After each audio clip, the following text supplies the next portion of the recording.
What does it mean to you to have a diversity within a revenue organization? That's something where we have Black History Month in February. So depending Yeah. on when this gets dropped, there's that component, the racial diversity. There's seeing more women, the lean in movement that we saw. I have 3 daughters myself, so I'm a big proponent there. Being a Mhm. minority and identifying as a minority as well. So kind of double layered there. It's important to me. How it's obviously important to you, but how do we, how have you or how would you recommend to a revenue leader to grapple or deal with this issue in their organization? You have to start with yourself. Ah, Um, right? You have to take a long, hard look at yourself. Who are the people you hang out with, right? mm. Do you only associate with people that look exactly like you? Like, do you have friends that have different backgrounds, and or are you kind of living in a little bubble? And so And you're saying that that personal dynamic will transcend into your business life, kind of like we were talking earlier about consumer behaviors and the marketing to consumers and how we're all consumers, but then that behavior transcends into the B2B world. it You're does. saying as well on having a diverse team, if you're not keeping a diverse sort of peer group around you, or however you want to, in your personal life, then it's probably going to be a struggle to have diverse teams within the business. I think that's, Yeah. a fair topic to debate. Yeah, and there are a lot of different arguments around why diversity is Yeah. important in business. I get a little uncomfortable with some of them because, there's the argument that diverse teams perform, companies with more diverse teams, perform better, right? They have higher revenue, their stock prices are higher, whatever. But again, that commoditizes individuals. And so I just, it feels icky. You know Right. what I mean? Yeah, But in and being the token black man in or the Has that token ever happened to you, Derek? never, Never. the token woman leader, The only like woman thank at the table? Yeah. right. So there's that level in the issue, I'm sure as well, and it's not a fair world that we live in. It's And it's not, not an it's not. equal world that we live in. So we'll always deal with the challenge, I think, to a certain degree of how we can leverage diversity as a vehicle to drive more success and not kind of keep ourselves in a bubble. And the thing that it comes back to culture in It organizations does, a lot of it times, does. right? And when we talk about culture and we talk about diversity, um, it seems like they are very closely connected. But then I question, if we go too far, are we holding ourselves captive to that culture, right? You think about we want to have this super diverse organization, so we're going to look at different educational backgrounds, we're going to look at different racial groups, but then it gets into equal employment opportunities and all this stuff. It's like a really dicey topic to get into, and it's tough, right? I mean, Yeah. Well, it's easy to find people that look like you because in general, the human tendency is to hang out with people like right, yourself, right? right, right, So I think if you want a diverse team, and the reason I love diverse teams has nothing to do with like increasing revenue or anything like that. I love diverse teams because I believe that there's a wealth of creativity that comes. neurodiversity that comes with Yeah. that. Yeah. Mhm. So I am a huge like I cannot stand groupthink, right? I'm a big person for like debate and an exchange of differing ideas. And while I may hold my opinions very strongly, I have infinite respect for someone who is willing to, debate me from the other side. In fact, I have an episode of my podcast, The Heart of the Matter in Black and White, where, my co-host and I interviewed a guy named, I think it's Chad Jackson is his name. And he is a conservative Black man. And he was in a documentary called Uncle Tom. And Mm. we interviewed him on the podcast.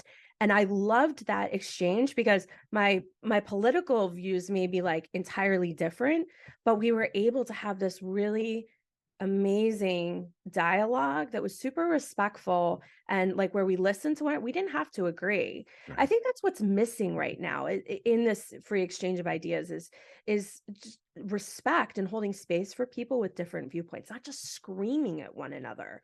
Like Right. it's okay to disagree, but can we treat one another with humanity and dignity? Yeah. It's a difficult topic to unpack, and it's easier to unpack it when you don't have the confines of being within a corporate setting, Yeah. right? Because when you try to talk about this with human resources within your business, or you try to talk about it with your peers or Yeah. your employees, it's like a do not touch. Anything that's a protected class, you just don't talk about, you don't And reference. And that's what I think perpetuates the problems. So racism, sexism, all these things, they live in secret, right? And so I think that's one of the things that really I've been really wrestling with over the past few years myself is like it's okay to talk about really uncomfortable stuff like what is it like to be a Black man or a Black woman? What is it like to be a white woman in business? What is it like? right. We can have the if someone is is willing to have that conversation, like it's not like a secret, like, shh, don't talk Right. I about mean, it, like, you can see right? it. It's like Right. Like yeah, we're it's the people. elephant in the room, like Yeah. So yeah. like, why can't we talk about it? Right. Mm, I just think that um secrecy breeds like problems, and kind of just hushing, that's just a veneer of everything's okay. right. I don't think that serves anyone.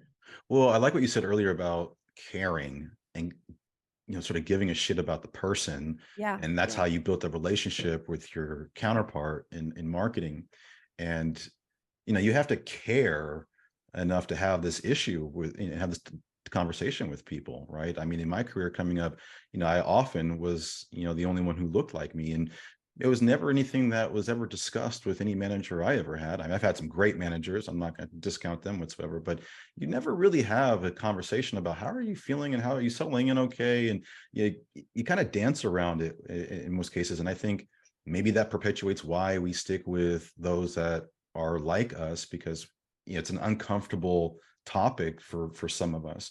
Some of And us, like we're myself, not taught how to do it. Like, exactly at all. so I'll give you an example. When George Floyd was murdered in 2020, so my co-host on the podcast, Essence Revels, dear friend of mine, I worked with her previously, and we've just like one of my best friends, right? And when George Floyd was murdered, a couple of days later, I'm just like thinking about it's in the news, it's all everywhere. And I texted her and I was just like, hey, I just wanted to reach out and see how you're doing. Like, are you okay? And I didn't specifically tie it to the George Floyd thing, but she responded, and this is all in our first episode, why we started the podcast. And she was like, "Oh yeah, the kids are good, blah blah blah." Like she just started talking about family stuff, and I was like, "Oh, okay, that's great." And I didn't follow up and say what I really meant, but because we have a close relationship, a few hours later, she texts me back and she goes, "Did you actually mean how was I doing in the wake of what happened with George Floyd?" And I was like, "Yes, that's what I was asking." And she's like, "Thank you for asking." And then she went into it and it was like, I was afraid and I've had to unpack what was holding me back. Like, I wanted to say, like, are you traumatized right now? Like, how are you coping? What is this bringing up for you? But I almost felt like Do you even want to talk about it? I Just didn't know how yeah, to. yeah. So, Mhm. you got to learn and you got to be willing to be wrong and say the wrong things and like work on yourself. Right, right. It's while difficult, really important. Yeah. And I think that's a way to really forge leadership with people who report to you. If you're a revenue leader and you're looking to have a diverse team, if you have a diverse team, lean into it, right? Have that Yeah. conversation. But I look, I don't know how you can have that conversation practically in today's climate without it takes a level of trust. It It does. level does, because it could be misconstrued and you could say the wrong thing and it just Performative, this and that. right, it Yeah. just gets down the slippery slope and you never make it back. And I can understand why people avoid it. Um, but then you see women in sales, Black women in sales, you see these groups that are forging and coming up. And so maybe it's not within the organization. Maybe it's, part of that is an individual stepping out and participating in some of these groups to get more insight, Like talk affinity to, resource groups, I think are really great.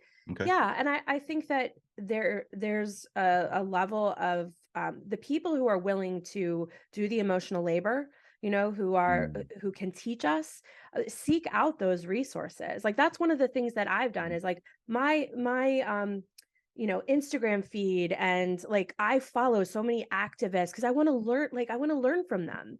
If I don't know, learn from the people who are willing to share their knowledge, and I read books all the time and I watch documentary. I'm attempting to educate myself so that I can be a better ally and I can be a supportive leader. And And so you can I deal with the don't issues you're facing in your own realm, yes. and forging as a leader, And I know they're a not the few. same. I know Right, the right, things I face are right, different than what, Essence faces as a Black woman. right. She's not just, a woman. She also faces the issues of being a person of color. And so I understand we're different, but I feel so aligned because I know what it's like to be other. Like I know what that feels like. Mm. I know what it feels like to walk around and not feel safe. I know what it feels like to be watched. I don't It's not the same as what she goes through, but I know as a woman what that feels like, and I can only imagine what that's like for other people in other categories. And so I just view myself as someone who, for whatever platform I have, I want to be a voice for good, and to break down the barriers, and a lot, like, I come from a very different background than where I am. And so I know all the arguments, I know all the sort of tropes, and I want to be part of tearing those down, because at the end of the day we are just people. Like, we're just people. I've lived overseas, and I've traveled a lot, and what I've learned is that everywhere you go, people kind of want the same things. Right. We're really far more similar than we think.